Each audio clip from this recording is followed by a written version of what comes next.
जय शिवाजी। आज आई तुळजाभवानीच्या दरबारामध्ये दीपोळीच्या सुट्ट्यामध्ये भाविकांची एवढी गर्दी आहे की प्रचंड प्रमाणामध्ये गर्दी वाढलेली आहे। नवरात्रामध्ये एवढी गर्दी नव्हती, तेवढी गर्दी आई तुळजाभवानीच्या दरबारामध्ये लाखोच्या संख्येने भाविक दर्शनाला आलेत। तुम्ही बघू शकता की मंदिरामध्ये गर्दी किती आहे। तुळजापूरमध्ये पूर्ण प्रचंड प्रमाणात आई तुळजाभवानीच्या दरबारामध्ये भाविक दर्शनाला आलेले आहेत।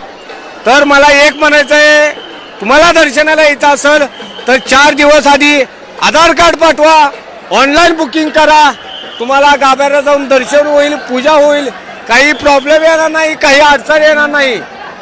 बोल भवानी माता की जय। आई राधा उदे उदे सदानंदीचा उदे उदे। बोल भवानी माता की जय।